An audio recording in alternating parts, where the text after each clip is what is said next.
یہ کوئی جمہوریت کا مطلب یہ تھوڑی ہے کہ ہم جس ملک میں رہتے ہیں ٹھیک ہے بھائی بھائی بن کے رہو، لیکن اس کا یہ مطلب تھوڑی ہے کہ آپ دیوالی پر کسی کو مبارکباد دیں گے، ہولی پر کسی کو مبارکباد دیں گے. ٹھیک ہے تمہارا تہوار ہے تم کرو، ہمارا تہوار ہم کر رہے ہیں. لیکن ایک مسلمان ہو کر کسی غیر مسلم کو کہے کہ دیوالی مبارک ہو، ہیپی دیوالی، ہیپی ہولی، معاف کیجئے گا اسی چیز کو ختم کرنے کے لیے تو محمد رسول اللہ صلی اللہ علیہ وسلم آئے، ورنہ یہ آفر تو نبی کو بھی دیا گیا تھا 6 مہینے آپ ہمارے مذہب میں آ جائیے، 6 مہینے ہم آپ کے مذہب میں آ جاتے ہیں. کیا کہا تھا اللہ کے نبی صلی اللہ علیہ وسلم نے؟ قرآن کی آیت نازل ہوتی ہے، نہیں لکم دینکم ولی دین، تمہارے لیے تمہارا دین اور ہمارے لیے ہمارا دین. تم اپنے دین پر رہو، ہم اپنے دین پر رہیں. نہ تم ہمیں ہماری عید کی مبارکباد دو، نہ ہم تمہیں تمہاری دیوالی کی مبارکباد دیں گے. نہ تم ہمیں ہماری بقرعید پر مبارکباد دو، نہ ہم تمہیں تمہارے ہولی پر مبارکباد دیں گے. تم اپنا تہوار کرو، ہم اپنا تہوار کر رہے ہیں. یصبح الرجل مومنا ویمسی کافر، صبح دیکھو گے مومن ہوگا اور شام ہوتے ہوتے کافر ہو جائے گا. ہم اسلام کے اندر پورے کی پورے داخل نہیں ہیں. اب پھر کہو گے مولانا صاحب حرج کیا ہے، ہم ایک گاؤں میں رہتے ہیں، ہندو مسلم بھائی چارہ، اگر ہم نے دیوالی کی مبارکباد دے دی تو حرج کیا؟ پھر وہی مسئلہ ہے جو قانون اسلام نے بنا دیا اس کو فالو کرنا ہے. یہ نہیں دیکھنا ہے کہ اس میں نقصان کیا ہے، اس میں فائدہ کیا ہے. ہماری سمجھ میں آئے یا نہ آئے، ہمیں اسی قانون کو ماننا ہے جو بنا دیا ہے جناب محمد رسول اللہ صلی اللہ علیہ وسلم نے. ٹریفک نیم جیسے لال بتی ہے ہمیں رکنا ہے، چاہے گاڑی آ رہی ہو یا نہ آ رہی ہو، ہمیں رکنا ہے. جب تک ریڈ نہیں گرین نہیں ہوگی ہم نہیں جا سکتے، جب تک شریعت کی اجازت نہیں ہوگی ہم نہیں جا سکتے، ہم نہیں کر سکتے. انسانیت کی مثال قائم کرو. اگر آپ کے پڑوس میں کوئی غیر مسلم ہے، بیمار ہے، آپ اپنی گاڑی میں اس کو لے جاؤ، اسپتال لے جاؤ. اگر آپ کا پڑوسی غیر مسلم ہے اور اس کا بلڈ گروپ آپ کے بلڈ گروپ سے مل رہا ہے اور اس کو 1 بوتل خون کی ضرورت ہے، آپ فوراً اس کو اپنے بلڈ کا ایک بوتل خون نکال کر آپ اس کو دیجئے. شریعت اس کی اجازت دیتی ہے. انسانیت جتنی ہو، مانوتا جتنی ہو دکھانی چاہیے، لیکن اس کا یہ مطلب نہیں ہے کہ ان کے تہواروں میں آپ شرکت کریں گے اور آپ کے تہواروں میں وہ ان کو آپ مبارکباد دیں گے. اس حد تک شریعت اجازت نہیں دیتی ہے. یا ایھا الذین آمنوا ادخلوا فی السلم کافہ، ایمان والو تم اسلام کے اندر پورے کے پورے داخل ہو جاؤ. ہمیں اسلام کے اندر پورے کے پورے داخل ہونا ہے. ہمیں آدھا دورا نہیں. ہمارا اٹھنا، ہمارا بیٹھنا، ہمارا لیٹنا، ہمارا جاگنا، ہمارا کھانا، ہمارا پینا، ہمارا سونا سب اسلامی ہونا چاہیے. جب ہم صبح اٹھیں تو ہماری زبان سے اسلامی جملہ نکل رہا ہو، الحمدللہ الذی احیانا بعد ما اماتنا والیہ النشور. جب ہم کسی سے ملیں تو ہماری زبان سے اسلامی جملے نکل رہے ہوں، السلام علیکم ورحمت اللہ. جب ہم کسی سے مصافحہ کر رہے ہوں اور خیریت پوچھ رہے ہوں تو ہماری زبان سے نکلنا چاہیے الحمدللہ. جب ہمیں چھینک آئے تو ہمارا رہن سہن یہ ہونا چاہیے کہ ہماری زبان سے نکل رہا ہو الحمدللہ. جب ہم کسی اونچی جگہ پر لفٹ پر چڑھ رہے ہوں یا چھت پہ چڑھ رہے ہوں، سیڑھیوں سے اوپر جا رہے ہوں، تو اس وقت ہماری زبان سے جملے نکل رہے ہوں اللہ اکبر اللہ اکبر. جب ہم لفٹ سے نیچے آ رہے ہوں یا ہوائی جہاز لینڈ کر رہا ہو اور نیچے اتر رہا ہو، یا ہم پہاڑ سے نیچے اتر رہے ہوں یا اپنے گھر کی چھت سے نیچے کی منزل پر آ رہے ہوں، تو ہماری زبان سے یہ اسلامی جملہ نکلنا چاہیے سبحان اللہ سبحان اللہ. جب ہم لیٹرین میں جا رہے ہوں تو ہماری زبان سے دعا نکلنی چاہیے اللہم انی اعوذ بک من الخبث والخبائث. جب ہم کھانا کھانے بیٹھ رہے ہوں ہماری زبان سے دعا نکلنی چاہیے، بسم اللہ وعلی برکت اللہ۔ جب ہم کھانا کھا کر فارغ ہو جائیں تو ہماری زبان سے جملہ نکلنا چاہیے الحمدللہ، اللہ کی حمد و ثنا۔ مسجد میں جائیں تو اللہ کا نام لیا جائے، مسجد سے نکلیں تو اللہ کا نام لیا جائے، ماں باپ سے ملیں تو اللہ کا نام لیا جائے، گھر میں جائیں تو سلام کر کے جائیں، اپنے بچوں کو سلام کروانے کی عادت ڈالیں، اپنے بچوں کو اسلامی ماحول دیں، اپنی بیوی کو اسلامی ماحول دیں، اٹھنا بیٹھنا لیٹنا سونا جاگنا کھانا پینا سب اسلامی ہو۔ جب بستر پہ سونے جائیں تو دعا پڑھیں اللہم باسمک اموت واحیا، ساتھ میں یہ دعا بھی پڑھ لو 10 بار سبحان، 33 بار سبحان اللہ، 33 بار الحمدللہ، 34 بار اللہ اکبر۔ یہ دعا جو آدمی پڑھ کر سوتا ہے تو اللہ تعالیٰ ایک فرشتہ مسلط کر دیتا ہے، وہ اس کی حفاظت کرتا ہے رات بھر۔ تب ہم اسلام کے اندر پورے کے پورے داخل ہوں گے۔ کوئی گناہ کے قریب ہم پہنچ گئے، اس وقت اللہ کا خوف ہمارے دماغ میں ہونا چاہیے۔ دنیا کی کوئی طاقت ہمیں دیکھ رہی ہو یا نہ دیکھ رہی ہو، لیکن اللہ تو ہمیں دیکھ رہا ہے۔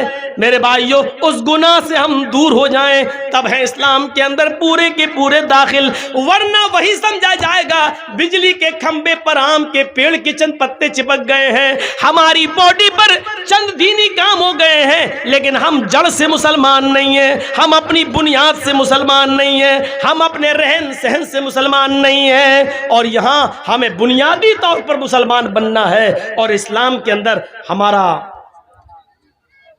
رہن سہن ایسا ہونا چاہیے، اسلام کے اندر ہم ایسے گھل جائیں، اسلام کے اندر ایسے داخل ہو جائیں۔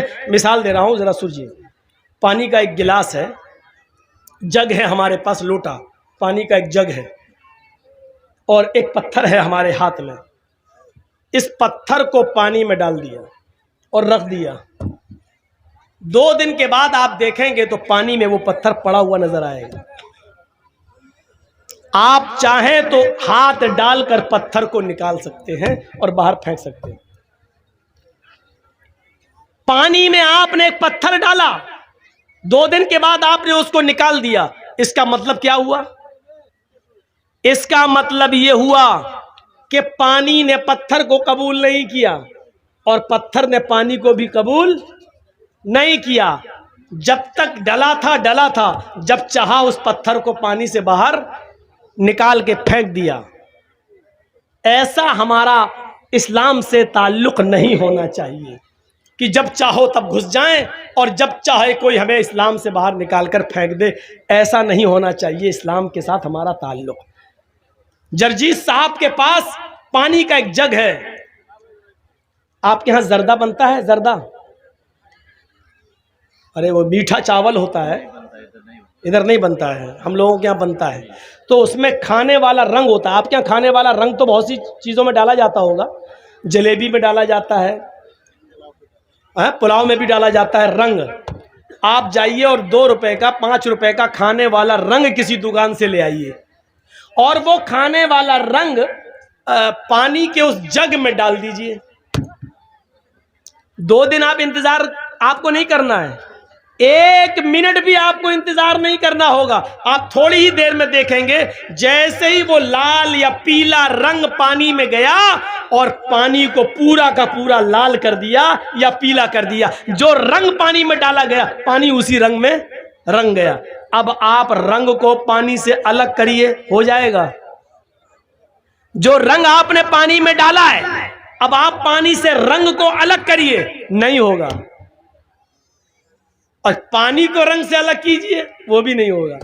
نہ رنگ پانی سے الگ ہو سکتا ہے، نہ پانی رنگ سے الگ ہو سکتا ہے۔ دونوں ایسے گھل گئے ہیں، ایسے مل گئے ہیں کہ نہ پانی رنگ کو چھوڑتا ہے اور نہ رنگ پانی کو چھوڑتا ہے۔ یہ ہونا چاہیے ہمارا اسلام کے ساتھ گھلنا، یہ ہونا چاہیے ہمارا اسلام کے ساتھ تعلق۔ جب ہم اسلام میں آ گئے، مسلمان بن گئے، تو ہماری جان چلی جائے نہ تو اسلام ہم سے نکلے نہ ہم اسلام سے نکلے۔ یہ ہونا چاہیے پانی اور رنگ کی طرح ہمارا اسلام کے ساتھ رشتہ ہے۔ یہاں چند ڈنڈے پڑتے ہیں موب لنچنگ کے موقع پر تو آدمی جے شری رام کے نعرے لگانے لگتا ہے۔ حالانکہ وہ موت کا ڈر ہوتا ہے، وہ تو جس کے اوپر بیتتی ہے وہی جانتا ہے، میں یہ نہیں کہہ رہا ہوں، لیکن ہمارا تعلق اسلام کے ساتھ یہ ہونا چاہیے کہ ایسے ہم اسلام میں گھل جائیں اور اسلام ہم میں ایسے گھل جائے کہ ہم کو اسلام سے دور کیا جائے یا اسلام کو ہم سے دور کیا جائے تو نہ ہو۔ ہر حال میں ہم، اور اس کی جیتی جاگتی مثال ہے حضرت سمیہ کا وہ واقعہ جب ان کے دونوں پیر باندھ دیے گئے اور دونوں ہاتھ باندھ دیے گئے اور سمیہ سے کہا گیا، ایک نیزہ لایا گیا اور کہا سمیہ دیکھ، محمد کے رب کو چھوڑ دے، جن کو تو پہلے مانتی تھی انہی کو اپنا معبود مان لے۔ تو سمیہ نے کیا کہا؟ ہاشا وکلا، ہرگز نہیں۔ ابو جہل نے وہ نیزہ نکالا، ابو جہل نے وہ نیزہ اٹھایا اور پورا کا پورا سمیہ کے جسم میں، سمیہ کی شرمگاہ کے اندر، سمیہ کے پیشاب کے راستے میں پورا کا پورا وہ نیزہ داخل کر دیا، ادھر سے ڈالا اور اس طرف نکال دیا۔ سمیہ کے ہاتھ پیچھے سے بندھے تھے، وہ بوڑھی عورت تھی، آسمان پر نظریں ڈالتی ہے، اس موقع پر بھی اس کی زبان سے یہ نہیں نکلا اے اللہ تو میری مدد کر یا مجھے بچا لے۔ اس نے اپنی زندگی کے بارے میں نہیں کہا، اس نے دعا بھی مانگی تو یہ دعا مانگی، یا ربی ثبت قدمی علی دینک یا ارحم الراحمین، اے ارحم الراحمین، اے رحم کرنے والے، اے ہمارے رب، اس کا نیزہ میری شرمگاہ کو پار کر گیا ہے، اس کی دی ہوئی تکلیف سے کہیں میں اسلام نہ چھوڑ بیٹھوں، کہیں دین نہ چھوڑ بیٹھوں، اے اللہ مجھے میرے دین پر جمع دینا، مجھے میرے دین پر ثابت رکھنا، اے اللہ اس کی دی ہوئی تکلیفوں سے کہیں میں دین نہ چھوڑ بیٹھوں، کہیں تکلیفوں سے تنگ آ کر میں دین قربان نہ کر دوں۔ اس موقع پر بھی وہ اپنے دین کی سلامتی مانگ رہی ہے، یہ ہے اسلام میں رنگنا۔ سمیہ کو ستایا گیا لیکن سمیہ اسلام نہیں چھوڑ رہی ہے، اسلام سمیہ کو نہیں چھوڑ رہا ہے۔ یہ زندگی ہونی چاہیے ہماری اسلام لانے کے بعد اور اسلام کے ساتھ، لاکھ دنیا کوشش کرے۔ ابھی جا رہے ہیں نا تقریر کے بعد، کل شادی ہوگی ہمارے بچے کی، ہم 3 لاکھ روپے مانگیں گے۔ اس تقریر کا اثر کل پتہ چل جائے گا کتنا اسلام ہمارے اندر آیا ہے۔ اپنے بیٹے کی شادی میں لڑکی والے سے 2 لاکھ روپے ہم مانگیں گے، 3 لاکھ مانگیں گے، موٹر سائیکل مانگیں گے، آپ دیکھ لیجئے گا۔ یہ اسلام ہماری زندگی کے اندر ہے، یہ اسلام۔ سمیہ کا اسلام دیکھو، اور اس کے بعد 2 اونٹ منگائے گئے، ایک اونٹ کا چہرہ پورب کی طرف کر دیا گیا، دوسرے اونٹ کا چہرہ پشچم کی طرف کر دیا گیا۔ یہ پیر سمیہ کا اس اونٹ سے باندھ دیا گیا اور دوسرا پیر سمیہ کا دوسرے اونٹ سے باندھ دیا گیا۔ ایک اونٹ کا چہرہ پورب کی طرف، ایک کا پشچم کی طرف۔ سمیہ کے دونوں پیر بندھے ہیں، ہاتھ تو پیچھے سے پہلے ہی بندھے ہوئے تھے۔ ابو جہل نے کوڑا اٹھایا، اے سمیہ ابھی ان اونٹوں کو بھگاؤں گا اور تو چیر دی جائے گی،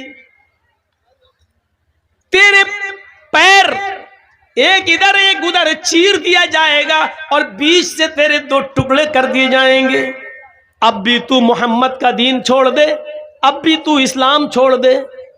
سمیہ نظریں آسمان پہ ڈال کے کہتی ہے، اے ابو جہل مجھے پاگل سمجھ رکھا ہے کیا؟ اسلام میں کیسے گھل گئی تھی، یہ دیکھیے منظر، اسلام میں کیسے گھلی ہوئی تھی وہ۔ کہتی ہے اے سمیہ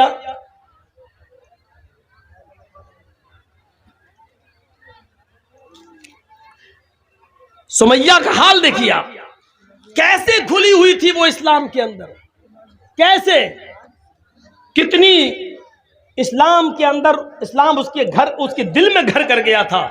سمیہ کیا کہتی ہے، اے ابو جہل وہ دیکھ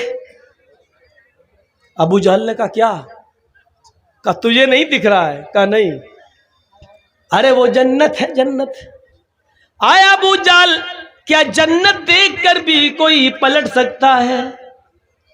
اے ابو جہل، جو جنت میں دیکھ رہی ہوں اور جس جنت کی خوشبو میری ناک تک آ رہی ہے اس کو تو محسوس نہیں کر رہا ہے، وہ تیری ناک تک نہیں آ رہی ہے۔ آئے ابو جہل، کوڑا تیرے ہاتھ میں، جلدی مار۔ ابو جہل کہتا ہے سمیہ تجھے اپنی موت کا ڈر نہیں ہے؟ سمیہ مسکرا کے کہتی ہے ابو جہل جلدی مارنا ان اونٹوں کو، جلدی بھگا ان اونٹوں کو۔